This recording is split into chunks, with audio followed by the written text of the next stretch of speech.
하나님 말씀은 고린도전서 1장 1절에서 9절입니다.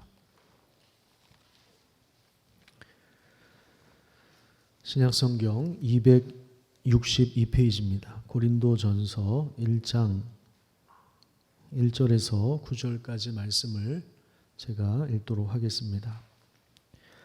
하나님의 뜻을 따라 그리스도 예수의 사도로 부르심을 받은 바울과 형제 소스데네는 고린도에 있는 하나님의 교회 곧 그리스도 예수 안에서 거룩하여지고 성도라 부르심을 받은 자들과 또 각처에서 우리의 주 곧 그들과 우리의 주 되신 예수 그리스도의 이름을 부르는 모든 자들에게 하나님 우리 아버지와 주 예수 그리스도로부터 은혜와 평강이 있기를 원하노라. 그리스도 예수 안에서 너희에게 주신 하나님의 은혜로 말미암아 내가 너희를 위하여 항상 하나님께 감사하노니 너희가 그 안에서 모든 일 곧 모든 언변과 모든 지식의 풍족함으로 그리스도의 증거가 너희 중에 견고하게 되어 너희가 모든 은사에 부족함이 없이 우리 주 예수 그리스도의 나타나심을 기다림이라. 주께서 너희를 우리 주 예수 그리스도의 날에 책망할 것이 없는 자로 끝까지 견고하게 하시리라. 너희를 불러 그의 아들 예수 그리스도 우리 주와 더불어 교제하게 하시는 하나님은 미쁘시도다. 아멘. 반갑습니다. 이 시간에 함께 예배 자리에 오신 여러분들을 축복하고 또 하나님의 은혜와 평강이 우리 삶 가운데 풍성하게 임하기를 또 기대합니다. 또 이 시간에 집에서 인터넷으로 예배드리는 모든 분들에게도 하나님의 은혜가 동일하게 임하기를 소망합니다. 혹시 추리닝을 입고 앉아 계신 분들이 있다면 빨리 옷을 갈아입으시기를 바랍니다. 여러분들 말고 집에서 예배드리시는 분들, 혹시 머리 안 감으신 분들이 있다면 회개하시고 다음 주부터는 머리 감고 예배드리시기를 바랍니다. 사진 하나가 우리가 살고 있는 세상을 그대로 보여주고 있습니다. 인터넷을 통해서 우연히 보게 되었는데 옆에 이렇게 제목이 달려 있습니다. 내가 이러려고 세상에 태어났나 자괴감이 든다. 모두가 힘든 세상입니다. 이 갓난아기만 힘든 것이 아닙니다. 이 아이를 돌보는 엄마 아빠 또 할아버지 할머니는 얼마나 걱정이 많겠습니까? 말귀 못 알아듣는 어린 아이들, 유치원생들 또 초등학생들 둔 우리 엄마들 뒤치다꺼리하고 밥해 먹이고 공부시키고 얼마나 어려운지 모릅니다. 학교를 보내도 걱정이고 안 보내도 힘듭니다. 또 우리 학생들 학원 보내도 걱정이고 안 보내도 걱정입니다. 제 남동생은 프랑스에 살고 있는데 거기에도 모든 것이 다 이렇게 봉쇄된 상태에 있습니다. 마트에만 나갈 수 있는데 그마저도 경찰에게 허락을 받고 나가야 한다고 합니다. 지금 상황에서 누구라도 식구 중에 누구라도 확진 판정을 받으면 의료 혜택을 우리나라처럼 받을 수가 없습니다. 말도 잘 통하지 않고 더군다나 동생이 있는 지역은 이렇게 좀 외곽 지역에 있습니다. 알자스 로렌 지역인데 거기 이제 병원 시설이 이렇게 좋지가 않아서 만약에 이제 누가 병이 생기면 거기서 치료를 받지 못하고 다른 지방으로 이동해야 한다고 합니다. 확진자들이 또 많기 때문에 또 이렇게 돌아가시는 분들 보면 가족들하고 전혀 만나지도 못하고 그냥 전화로만 인사를 하고 이렇게 마지막 헤어질 때도 가족들이 서로 보질 못하는 그런 쓸쓸하게 죽음을 맞이할 수밖에 없는 그런 상황이라고 합니다. 어제 오랜만에 이제 통화를 했는데요. 형, 여기 상황이 좋아졌다고 그렇게 이야기를 하더라고요. 그래서 어떻게 좋아졌냐 그랬더니 지금 매일 죽는 사람이 50명 밑으로 떨어졌다는 거예요. 확진자를 얘기하는 게 아니라 죽는 사람이 50명 미만으로 떨어졌다는 거예요. 그럼 도대체 얼마나 죽었냐 그랬더니 매일 한 300명에서 400명 사이가 죽었다고 합니다. 확진자를 얘기하는 게 아니에요. 죽는 사람이 그렇단 말이에요. 근데 지금 좀 좋아졌다고. 형 여기 나와 보니까 우리 한국이 너무 좋다는 것을 요즘에 깨닫고 있다고. 그래서 한국이 모든 면에서 지금 방역도 잘하고 있고 또 선진국인 것 같다. 자기가 나와 보니까 훨씬 더 한국이 좋았다. 그렇게 이야기를 하길래 너는 왜 후진국에 유학을 갔냐 이렇게 이야기를 했습니다. 저희 어머니가 항상 이렇게 걱정을 많이 하셔요. 저도 좀 이렇게 잠깐 가족들이 이렇게 한국에 나와 있으면 안 되나 이런 이야기를 했더니 뭐 지금 비행기 표를 구하기도 어렵고 하나 구해도 그게 뭐 한 사람당 500만 원 정도 된다고 합니다. 또 한국에 들어오려면 자가격리를 해야 되는데 자기가 부담을 해야 된다 그래요. 한 사람당 10만 원씩 14일을 해야 되는데 딸만 셋이 있어서 5식구가 하려면 엄청나게 돈이 많이 듭니다. 그것마저도 지금 어려운 상황입니다. 그러니 이제 저희 어머니가 걱정이 참 많죠. 근데 뭐 걱정한다고 될 일도 아니고 해결할 수도 없고, 그죠? 어떤 분들은 직업을 잃어버렸고, 어떤 분들은 사업을 접어야 하고, 또 휴직에 들어간 분들도 계십니다. 어느 정도 예측이나 계산이 가능한 범위 내에서 사는 것에 익숙해져 있었는데, 코로나는 우리의 모든 어떤 계획이나 또 우리가 통제하는 것이 불가능하도록 이렇게 이끌어갑니다. 경제적인 타격도 상당히 문제가 되는데 더 큰 문제는 뭐냐면 이것이 이제 언제 끝날지 모른다는 것입니다. 오늘 장로님 기도하신 대로 하루속히 정복되는 은혜가 있기를 축복합니다. 근데 어떤 경제학자가 나와서 이제 1회 말이라고 그래요. 야구로 치면 이제 1회 말이라고 합니다. 기업들은 이제부터 지금 어려움이 시작된다. 그렇게들 예상을 하고 있습니다. 코로나가 오래 지속되면 심리적인 불안감 때문에 사실 더 큰 문제가 발생합니다. 사회적 거리두기 때문에 더 외롭고 더 우울하고 더 침체될 수밖에 없는 분들도 많이 계십니다. 이것은 단지 어느 한 지역, 어느 한 계층의 문제만이 아니라 지금 사실 전 세계적으로 일어나는, 동시다발적으로 일어나는 그러한 어려운 상황이 지속되고 있습니다. 잘 아시는 대로 이 코로나라고 하는 단어는 라틴어로 왕관이라고 하는 뜻을 가지고 있습니다. 영어로 하면 크라운이라고 하죠. 코로나 바이러스를 현미경으로 보면 마치 왕관 모양처럼 생겼다고 해서 이렇게 이름을 붙였다고 합니다. 왕관이라고 하는 것은 최고 권력을 상징합니다. 최고의 힘을 상징합니다. 그 영향력이 지금 아주 광범위하게 미치고 있습니다. 이런 무시무시한 영향력 아래서 우리 인간이 얼마나 연약한 사람들인가를 우리가 절실하게 깨닫고 있습니다. 우리의 생명이 영원하지 않다는 사실, 눈에 보이지 않는 이런 조그만 바이러스 때문에 몸이 상하고 또 생명이 죽고 그리고 세계 경제와 모든 삶이 마비될 수 있다는 이런 측면들을 보면 우리 인간이 어쩌면 대단한 것처럼 보이기도 하지만 이렇게 달나라이도 하고 그러지만 사실은 굉장히 취약하고 연약한 존재라는 것을 보여주고 있습니다. 이렇게 인간이 코로나에 굴복할 수밖에 없는 이유는 창조주 하나님과의 관계가 단절되었기 때문입니다. 하나님은 우리를 하나님의 형상대로 만드실 뿐만 아니라 하나님 만드신 이 선한 세상을 우리 인간에게 잘 돌보라고 그렇게 말씀해 주셨습니다. 거기에 필요한 능력도 주셨고 은혜도 주셨습니다. 하지만 우리 인간들은 그 능력을 가지고 엉뚱하게 힘을 과시했고 욕망을 분출하며 살았습니다. 하나님이 세상의 주인이신데 마치 우리가 주인인 것처럼 굴었습니다. 창조주 하나님을 무시했고 그분의 말씀을 거부하면서 자신의 이익과 명예를 삶의 중심에 놓고 살아가는데 성경이 말하는 죄의 본질은 바로 이것입니다. 자기 중심성, 이런 죄로 인해서 지구가 망가졌고 지금도 망가지고 있는 것입니다. 죄라고 하는 것은 반드시 죽음을 가져옵니다. 죄는 죽음을 결과시킵니다. 사실 코로나가 아니더라도 인간은 반드시 죽습니다. 누구도 그 죽음을 거부할 수 없습니다. 우리는 기운이 다해서 죽거나 여러 가지 질병으로 죽거나 사고로 죽습니다. 이것이 우리가 살고 있는 세상의 슬픈 역사입니다. 창세기 3장에 보면 이런 말씀이 나옵니다. 아담에게 이르시되 내가 내 아내의 말을 듣고 내가 내게 먹지 말라 한 나무의 열매를 먹었은즉. 이게 뭡니까? 이걸 이제 원죄라고 하지 않습니까? 우리가 교리를 배울 때 이것이 아담이 지은 죄가 원죄입니다. 아담은 모든 인류를 대표해서 하나님과 언약을 맺은 존재이고 하나님과 계약을 맺었는데 아담이 하나님의 말씀을 거부한 것입니다. 하나님의 관계가 비틀어진 것입니다. 하나님의 질서를 무시한 것입니다. 그 결과 어떤 일이 벌어졌습니까? 땅은 너로 말미암아 저주를 받고 너는 내 평생에 수고하여야 그 소산을 먹는다. 그리고 땅이 너에게 가시덤불과 엉겅퀴를 낼 것이다. 그렇게 말씀하고 있습니다. 계속해서 이 말씀대로 땅은 가시덤불과 엉겅퀴를 내고 있죠.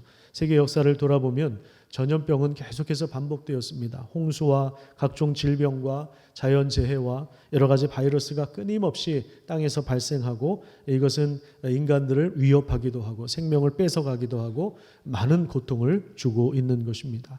그래서 인간이 죄로 인하여 저주를 받고 있는, 심판을 받고 있는 상태를 분명하게 보여주고 있는 것이죠. 로마서 3장 23절을 한번 찾아보도록 하겠습니다. 물론 화면에도 있지만 여러분들이 직접 찾아보시면 좋을 것 같습니다. 로마서 3장 23절에 보면 그 누구도 예외가 없다, 그런 말씀이 나옵니다. 모든 사람이 죄를 범하였음에 하나님의 영광에 이르지 못하였다, 이렇게 말씀하고 있습니다. 이 로마서를 이해하는 아주 중요한 키워드와 같은 말씀인데요. 로마서 3장 23절은 여러분들이 암송하면 참 좋습니다. 모든 사람이 죄를 범하였음에 하나님의 영광에 이르지 못하더니 그 누구도 예외 없다라는 거예요.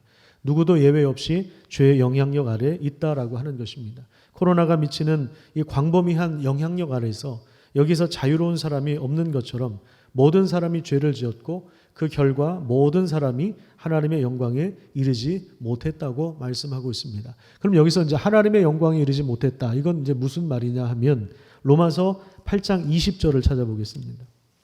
로마서 8장 20절에 보면 하나님이 창조하신 모든 세계가 피조물이 허무에 굴복했다, 그렇게 말씀하고 있습니다. 허무에 굴복했다, 허무한데 굴복했다. 자, 근데 이제 이 허무한데 굴복했다, 이 허무라고 하는 단어는 하나님이 원래 계획하셨던 것, 하나님이 창조하셨을 때 디자인하셨던 그 목적에 이르지 못했다, 그 목적에서 벗어났다, 그런 뜻을 가지고 있습니다. 그래서 우리 인생이 사실은 허무한 것이죠. 그 결과가 22절에 나옵니다. 22절에 보면 피조물이 다 이제까지 함께 탄식하고 함께 고통을 겪고 있는 것을 우리가 아느니라. 그러니까 모든 사람이 죄를 범하여서 하나님의 영광이 이르지 못하였는데, 하나님의 영광이 이르지 못하였다라고 하는 것은 허무한데 굴복할 수밖에 없는 세상, 그리고 우리의 인생을 말하는 것입니다. 하나님이 우리를 창조하실 때 원래 가지고 계셨던 그 선한 계획, 그 목적을 이루지 못하고 그 목적에서 벗어났기 때문에 그걸 허무하다고 이야기하는, 그래서 모든 피조물이 다 함께 탄식하고 신음하고 함께 고통을 겪고 있는 것을 우리가 안다. 이런 상태를 코로나가 여실히 우리에게 보여주고 있는 거예요. 코로나는 사실 새로운 문제가 아닙니다. 우리 인간들에게 잠재해 있었던 세상 모든 사람들이 가지고 있었던 모든 문제를 다 한꺼번에 드러나게 하는 것입니다. 이런 세상에서 우리에게 소망을 주는 것이 무엇이 있겠습니까? 우리는 이런 세상에 살면서 어디에다 소망을 두어야 합니까? 그것은 바로 두 번째 코로나입니다. 두 번째 코로나라고 하는 것은 바로 예수님이 십자가에 달리기 전에 쓰신 가시면류관으로 만든 왕관을 말합니다. 누군가가 예수님을 모욕하기 위하여 가시로 엮은 그 가짜 왕관을 씌워주셨는데, 아마 예수님이 움직일 때마다 그 가시에 찔려서 그 머리와 뇌가, 그 뇌와 정신을 찌르는 큰 그 고통이 있었을 것입니다. 그 가시면류관. 하지만 놀라운 사실은 이 가시면류관을 쓰시고 돌아가신 예수 그리스도를 하나님이 다시 죽은 자들 가운데서 일으켜 세우시고 부활의 능력으로, 그리고 온 우주 만물의 왕으로 세우십니다. 그리고 그분을 우리의 주님으로 세우셨는데, 바로 그분을 우리가 주님으로 부를 때 우리가 바로 교회라고 하는 사실을 오늘 본문이 우리에게 알려주고 있습니다. 오늘 본문 2절 말씀을 다 함께 읽도록 하겠습니다. 다시 고린도전서, 물론 화면을 봐도 좋지만 되도록이면 성경을 가지고 오신 분들은 성경책을 펴서 직접 읽는 것이 더 좋을 것 같습니다. 우리 집에서 예배 드리시는 분들도 성경책을 펴서 직접 찾아보시기를 바랍니다. 고린도전서 1장 2절 말씀 우리 같이 한번 읽어보도록 하겠습니다. 시작.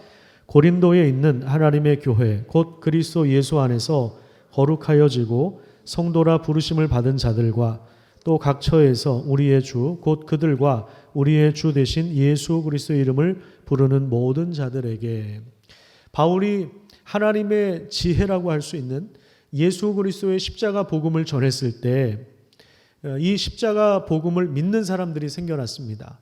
예수 그리스도를 영접하는 사람들이 생겨났고 그들이 교회가 되었습니다. 고린도 지역에 있어서 고린도 교회라고 불렀습니다. 그런데 이제 바울이 개척을 하고 나서 복음을 전하고 교회가 세워지고 난 다음에 바울은 원래 그런 패턴으로 목회를 했는데 지도자를 세우고 또 다른 지역에 가서 교회를 세웁니다. 그리고 나서 이 교회에 여러 가지 문제가 발견되어서 이 교회에 다시 편지를 써서 보낸 것. 이것이 바로 이제 고린도 전서입니다. 여기 방금 읽은 이 2절 말씀에 교회가 무엇인가를 잘 보여주고 있습니다. 교회는 그리스도 예수 안에서 거룩해진 사람들입니다. 또한 예수가 그리스도임을 고백하는 사람들입니다. 여기서 핵심 단어가 있다면 주라고 하는 단어입니다. 그리스도가 바로 우리의 주님이시다라고 하는 것입니다. 그리스도라고 하는 말은 메시아라고 하는 말이죠. 예수가 메시아라고 하는 것입니다. 메시아는 구원자를 말하는 것입니다. 세상과 모든 인류를 구원할 자 메시아, 그분을 주님이라고 부르는 사람들이 바로 교회입니다. 근데 그 지역이 고린도 지역에 있습니다. 지금의 그리스 남쪽에 있는데 그래서 고린도 교회라고 하는 것입니다. 그래서 예수 그리스도 안에서 거룩해진 사람들이 바로 교회이고 그 예수님을 우리의 메시아로 믿고 그리고 그분을 우리의 주님이라고 고백한 사람들, 이런 사람들이 바로 교회입니다. 자, 그러니까 이 교회의 기원은 하나님께 있는 것입니다. 그래서 고린도에 있는 누구의 교회라고 이야기합니까? 고린도에 있는 하나님의 교회. 한번 따라서 볼까요? 고린도에 있는 하나님의 교회. 이것은 교회의 기원이 하나님께 있다라는 거예요. 인간에게서 기원을 찾지 않고 하나님이 기원이시다라고 하는 것입니다. 그러니까 교회는 인간들이 모여서 자, 오늘부터 우리 개척합시다. 우리 예배를 시작합시다. 그렇게 해서 교회가 시작되는 것이 아니라라고 하는 거예요. 우리 동네가 지금 이제 재개발이 추진되잖아요. 융창 아파트에 살던 사람들이 여기가 건물이 많이 이제 낡았으니까 우리 새로운 집을 지읍시다. 그러다가 이제 이게 커진 거예요. 그러다가 도장도 받고 그래서 회의도 하고 총회도 하고 그래서 우리 언제부터 재개발합시다 해가지고 지금 이렇게 추진이 되는 겁니다. 인간이 시작한 것입니다. 그런데 교회는 그렇지 않아요. 그 기원이 하나님께 있는 것입니다. 인간이 시작한 게 아니에요. 하나님의 교회입니다. 그렇기 때문에 교회는 그 누구의 소유도 될 수 없습니다.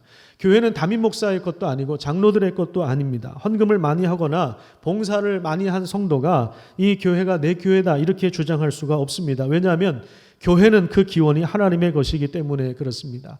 이것이 바로 교회가 가진 특별함입니다. 그런데 이 특별함이 교회에게 복이 됩니다. 왜냐하면 하나님으로부터 은혜와 평강이 끊임없이 부어지기 때문에 그렇습니다. 우리 3절 말씀 같이 읽도록 하겠습니다. 3절 하나님 우리 아버지와 주 예수 그리스도로부터 은혜와 평강이 있기를 원하노라. 하나님으로부터 시작된 교회, 예수 그리스도의 십자가와 그 능력, 하나님의 지혜와 능력을 보여주는 그리스도의 그 복음을 듣고 거기에 반응한 사람들, 그래서 그리스도를 주라고 부른 사람들이 교회라고 했는데 이 교회에게 하나님 아버지와 우리 주 예수 그리스도로부터 은혜와 평강이 있기를 원하노라. 이것은 좀 그렇게 되기를 바란다라고 하는 표현이 아니라 이게 실제로 하나님의 은혜와 평강이 날마다 공급된다는 것을 의미합니다. 그것을 표현한 것이고 그것을 서로 축복하면서 그 복을 나누는 것입니다. 그러면 이제 그 은혜가 뭐냐? 교회에게 끊임없이 공급되는 그 하나님의 은혜가 뭐냐? 우리 4절부터 7절까지 읽도록 하겠습니다. 같이 읽습니다. 나는 죄송해요. 이거는 새 번역으로 볼게요. 새 번역이 조금 더 이렇게 우리가 좀 이해하기 쉽게 번역이 잘 되어 있습니다. 화면을 통해서 함께 보시기를 바랍니다. 시작. 나는 여러분이 그리스도 예수 안에서 받은 하나님의 은혜를 생각하고 여러분의 일로 언제나 하나님께 감사를 드립니다. 여러분은 그리스도 안에서 모든 면에 풍족하게 되었습니다. 곧 온갖 언변과 온갖 지식이 늘었습니다. 그리스도에 관한 증언이 여러분 가운데서 이렇게도 튼튼하게 자리 잡았습니다. 그리하여 여러분은 어떠한 은사에도 부족한 것이 없으며 우리 주 예수 그리스도의 나타나심을 기다리고 있습니다. 자, 하나님의 은혜라고 하는 것이 뭐냐면 그 은혜 때문에 내가 지금 감사하고 있다. 4절에 이렇게 고백하고 있는데 그 은혜라고 하는 것이 뭐냐면 5절을 보시면 여러분은 그리스도 안에서 모든 면에 풍족하게 되었습니다. 이 은혜가 굉장히 풍성하다는 것을 보여줍니다. 모든 면에. 그리고 온갖 이 단어가 또 2번 나오죠. 첫 번째 나오는 것이 뭐냐면 언변입니다. 언변이라고 하는 것은 그냥 말솜씨를 말하는 것이 아니라 생각과 의미 있는 교훈이 곁들여진 바른 지식을 의미합니다. 신앙의 지식, 교리적인 지식을 말하는 것입니다. 이것이 언변입니다. 그 다음에 두 번째로 나오는 것이 지식입니다. 여기서 말하는 지식은 어떤 정보를 얘기하는 것이 아니라 분별력을 얘기하는 것입니다. 영적인 판단력을 의미하는 것입니다. 자, 근데 이것이 어떻게 가능했냐면 6절을 한번 좀 띄워주십시오. 6절에 보면 그리스도에 관한 증언이 여러분들 가운데서 이렇게 튼튼하게 자리 잡았습니다. 그리스도에 대한 증언이 이렇게 튼튼하게 여러분들을 견고하게 세우고 있습니다. 이렇게 말씀하고 있는 것입니다. 이게 무슨 얘기냐면 그리스도에 대한 증언이 뭡니까? 바로 설교와 제자 훈련을 말하는 것이죠. 설교를 통해서 성경 공부를 통해서 제자 훈련을 통해서 그들은 신앙과 삶의 체계를 갖게 되었다. 이것이 하나님의 은혜다. 하나님이 교회를 통해서 교회에게 계속 공급해 주시는 그 하나님의 은혜가 바로 이것이다. 그리스도에 관한 증언을 통해서 바른 지식과 그리고 바른 지혜와 분별력을 갖게 된 것, 이것이 하나님의 은혜다라고 하는 거예요. 뿐만 아니라 7절을 보시면 뭐가 풍성했냐면 고린도 교회에 뭐가 풍성했냐면 은사가 풍성했다고 이야기합니다. 은사. 이 부분에 대해서는 나중에 우리가 좀 살펴볼 텐데 고린도전서 12장, 13장, 14장에 가면 이 은사에 대한 이야기가 나옵니다. 고린도 교회 안에 하나님의 은사가 풍성하게 부어졌습니다. 근데 이 은사는 영적 우월감을 가지라고 주신 것이 아니라 공동체를 세워가라고, 교회를 세우라고 주신 하나님의 선물이다. 이런 차원에서 이야기합니다. 그래서 교회가 든든하게 세워지면 교회가 함께 복된 미래를 향해서 함께 가는 거예요. 이 믿음의 여정을 함께 걸어가는 거예요. 이게 뭐냐면 바로 예수 그리스도의 나타나심을 기다리는 것입니다. 그리스도가 나타나심을 기다린다라고 하는 것은 하나님이 허락하실 가장 복된 미래를 우리가 함께 바라보면서 하나님이 주신 은사를 가지고 그리고 또 하나님이 주시는 그 은혜를 가지고 그 은혜가 무엇이라고 했습니까? 그리스도를 아는 참된 지식과 그 바른 교리에 입각한 그 지식과 그리고 바른 판단력과 분별력과 그 지혜를 가지고 교회가 복된 미래를 향해서 함께 나아가고 있다라고 하는 것입니다. 이게 이제 구체적으로 뭐냐, 그럼 복된 미래가 뭐냐, 이 부분을 우리 에베소서를 통해서 한번 좀 확인하도록 하겠습니다. 에베소서 1장 22절, 이건 찾으십시오. 저 화면으로 준비 안 했습니다. 에베소서를 고린도전서에서 오른쪽으로 넘겨야 될지 왼쪽에서 찾아야 될지, 이건 성경을 많이 읽으신 분들만 알 수 있는 것입니다. 오른쪽으로 넘기셔야 돼요. 에베소서 1장 23절 310페이지입니다. 거기 보시면 에베소서 1장 23절에 보면 교회를 뭐라고 표현했습니까? 친절하게 자막도 이렇게 또 해주시네요. 너무 친절하죠. 교회를 뭐라고 했어요? 교회를 그의 몸이다. 누구의 몸이라는 거예요? 그리스도의 몸이다.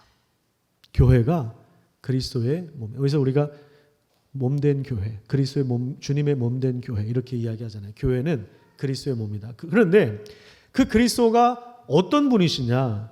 22절 보세요. 22절 보시면 만물을 그의 발 아래 복종하게 하시고 그를 만물의 교회를 머리로 삼으셨는데, 그분이, 그러니까 우리가 주님이라고 부르는 예수님이 어떤 분이냐면 온 우주 만물을 다스리고 통치하시는 분, 그 발 아래 두신 분, 그분이 바로 우리 주님이세요.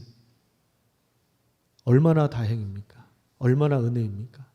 그분이 우리의 주님이세요. 그리고 우리는 그분의 몸이라고 그렇게 말씀하고 있습니다. 그러면 자, 23절을 다시 보시면 교회가 그리스도의 몸인데 그리스도의 몸인 교회를 통해서 하나님은 지금 무슨 일을 하시느냐? 만물 안에서 만물을 어떻게 하신다고요? 만물 안에서 만물을 충만하게 하신다는 거예요.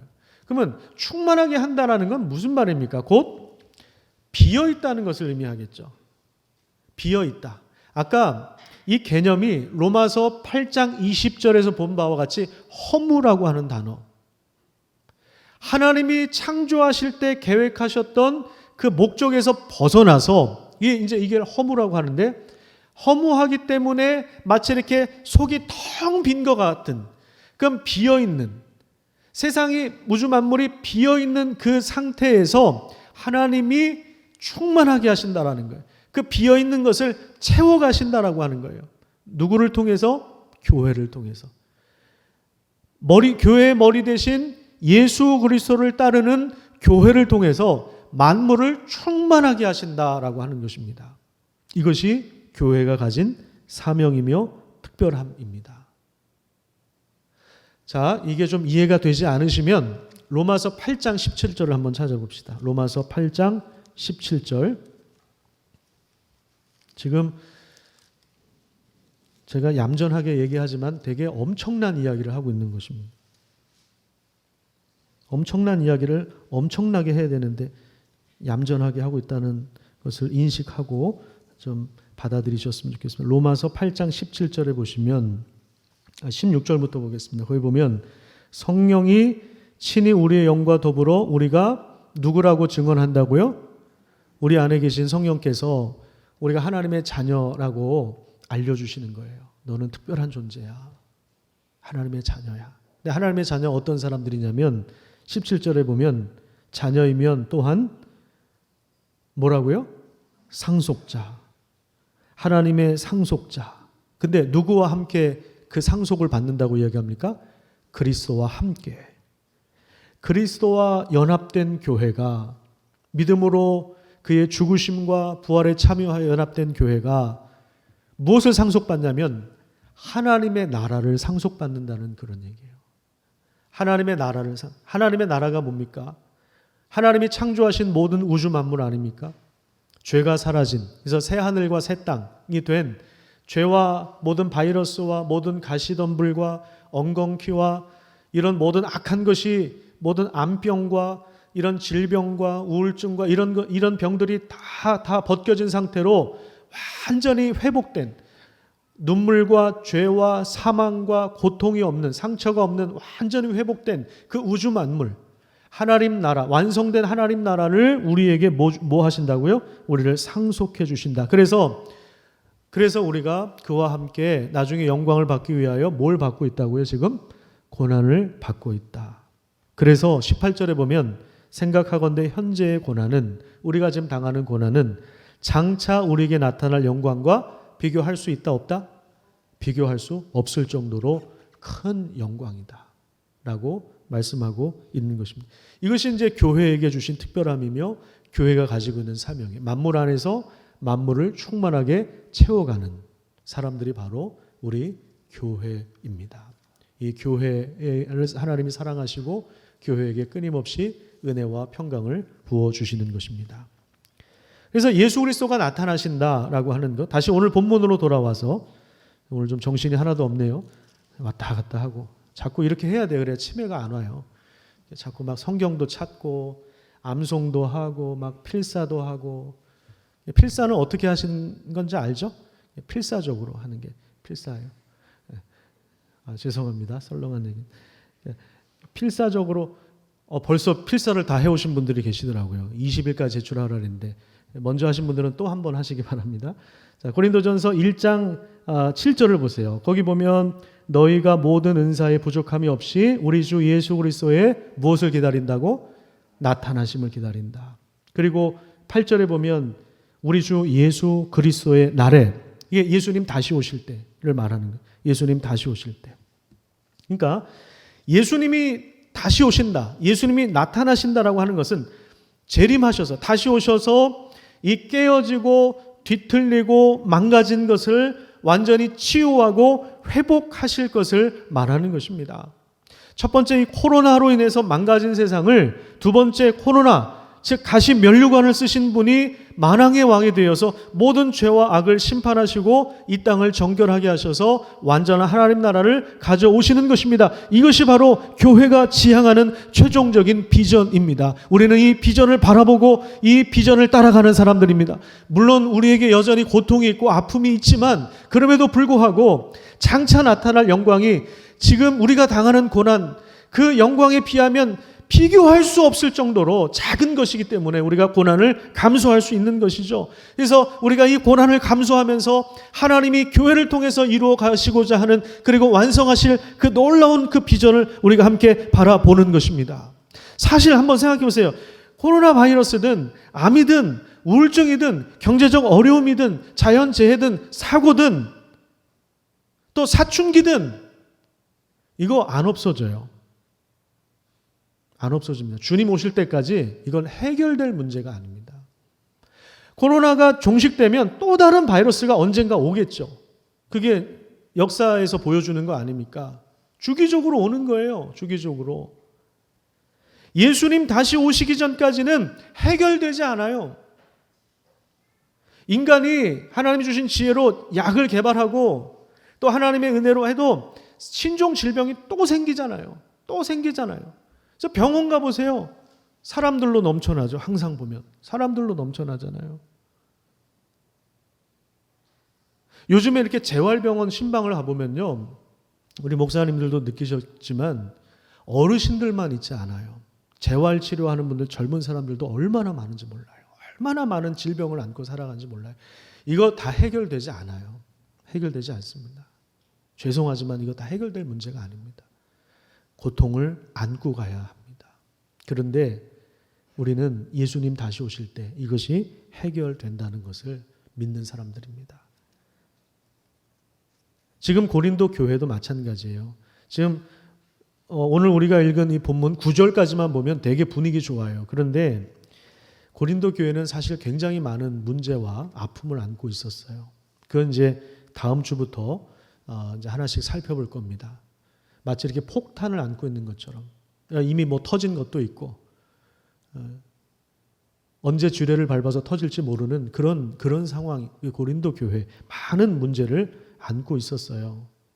그런데 그럼에도 불구하고 사도 바울이 무엇을 기대하고 있냐면 하나님께서 견고하게 세우실 것이다.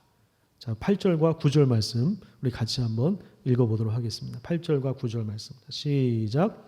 주께서 너희를 우리 주 예수 그리스도의 날에 책망할 것이 없는 자로 끝까지 견고하게 하시리라. 너희를 불러 그의 아들 예수 그리스도 우리 주와 더불어 교제하게 하시는 하나님은 미쁘시도다. 자, 마지막에 보면 우리 하나님이 어떤 분이라고요? 미쁘신 분이다. 이건 뭐냐면 하나님은 신실한 분이다. 하나님을 신뢰할 수 있다는 거예요. 하나님 신실하시기 때문에 하나님 약속하신 것, 하나님이 계획하신 것, 하나님이 시작하신 것, 지금 하나님이 진행하고 계시는 이 모든 프로젝트, 이 모든 것을 하나님이 완성하실 것이기 때문에 문제가 많은 교회이지만 하나님께서 책망할 것이 없는 자로 견고하게 세우실 것입니다. 그 일을 위해서 하나님은 우리를 문제가 많은 세상에서 불러내셨습니다. 그리고 만왕의 왕이신 그리스도와 더불어 뭘 하게 하셨다고 합니까? 9절에 보십시오. 뭘 하게 하셨다고요?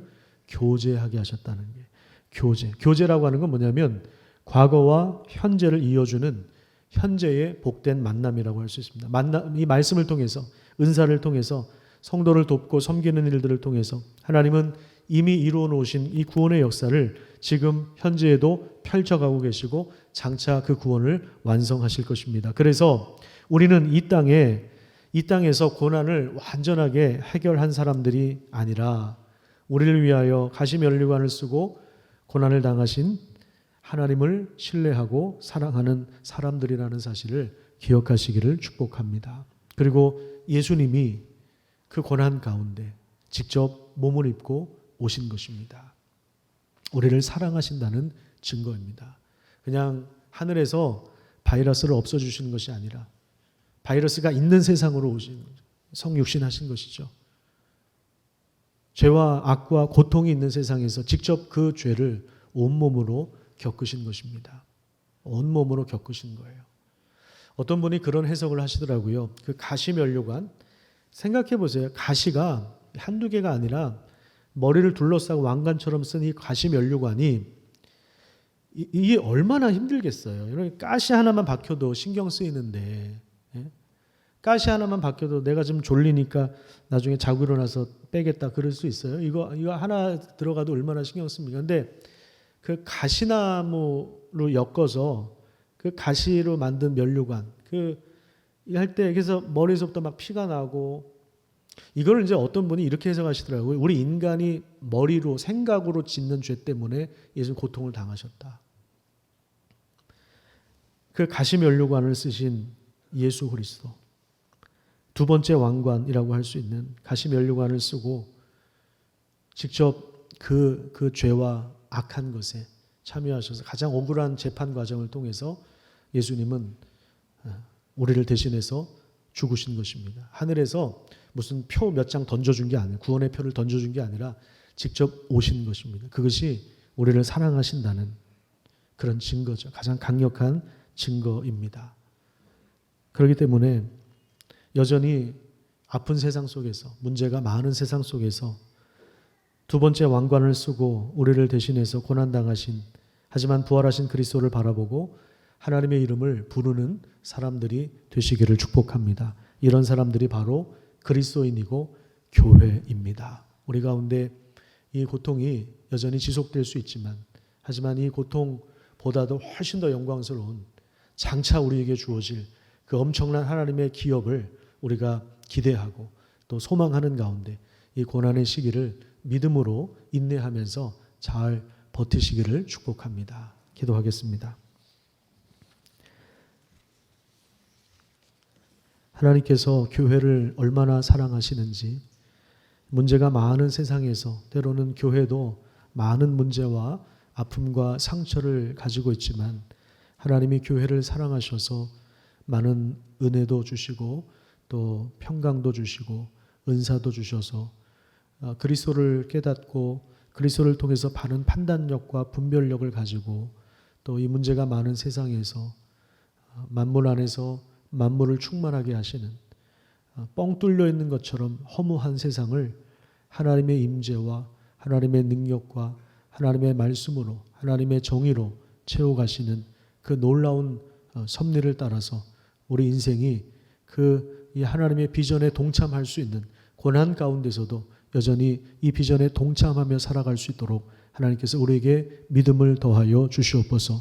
우리가 어디에 있든 어떤 고통을 당하든 그 자리에서 하나님의 이름을 부를 수 있는 그런 귀한 믿음을 허락하여 주시옵소서. 감사드리며 예수님 이름으로 기도드립니다. 아멘.